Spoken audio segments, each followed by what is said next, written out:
আমাদের কনসার্নের এগেইনস্টে আমাদের প্রস্তুতি যেটা আমাদের সেটা আছে, আমরা সেটা নিয়েছি। এটাতে আপনাদের চিন্তা সেটা হলো যে আমার হাতে দুটো কাগজ রয়েছে, কাগজের ভিতরে বলা আছে যে আইন শৃঙ্খলা স্বাভাবিক রাখা এবং নাশকতাকারী পরিকল্পনার বিরুদ্ধে আইনগত ব্যবস্থা গ্রহণ প্রসঙ্গে তাদের সহযোগিতা করবে, এটি স্বাভাবিক।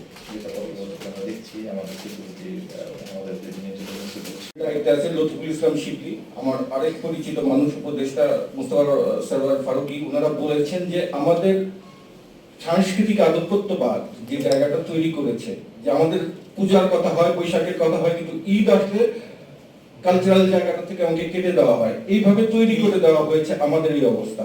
এখন আমাদের যে অনুষ্ঠানগুলি হয়, যে অনুষ্ঠানগুলি হচ্ছে, সেগুলোতে এই সফট পাওয়ার গুলো কাজ করে। এখন আমরা খুব দেরিতে শুরু করেছি, অনেক আগেই শুরু করা উচিত ছিল, যে আমাদের সামাজিক সাংস্কৃতিক সংগঠনগুলির মধ্যে লুকিয়ে থাকা যে এই সফট পাওয়ার গুলো যারা বৈষম্য বিরোধী আন্দোলনের বিরুদ্ধে কাজ করেছে এবং আগামীতেও করবে, তাদের চিহ্নিত করা, তারাকে স্টেজ ক্রিয়েট করে দিবে। যে এই যেমন আমরা জয় বাংলা নিয়ে কথা বললাম, হচ্ছে জয় বাংলা স্থগিত করা হয়েছে, তাদের নিষিদ্ধ করা হয় নাই, রাষ্ট্রীয় পর্যায়ে রাষ্ট্রীয় স্লোগান হিসেবে তাকে কি করা হয়েছে, কিন্তু স্লোগান এটা কি ভুলভাবে ব্যাখ্যা দেওয়া হচ্ছে, নানাভাবে ব্যাখ্যা দেওয়া হচ্ছে। এই যে সফট পাওয়ার গুলো কাজ করে, এই জিনিসগুলো আপনারা খেয়াল রাখবেন।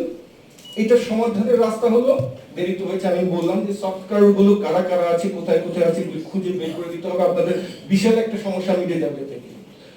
দ্বিতীয়ত হলো অনুপ্রবেশ। আমার আরেক বন্ধু যিনি কর্নেল আফজাল, যিনি আওয়ামী লীগ সরকার আসার পরেই প্রথম বলি হয়েছেন, তিনি ব্যারিস্টার তাপসের রূপে বোমা হামলার অভিযোগে আমার খুবই প্রিয় বন্ধু কর্নেল আফজালকে, তাকে বরখাস্ত করা হয়েছে, দুইজন কর্নেল বরখাস্ত হয়েছে।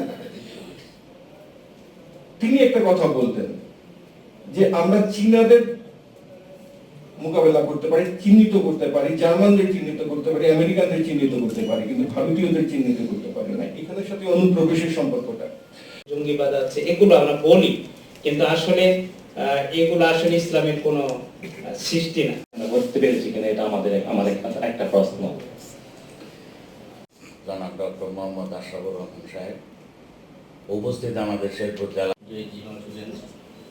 বাংলাদেশ পুলিশ, শেরপুর জেলা শাখা।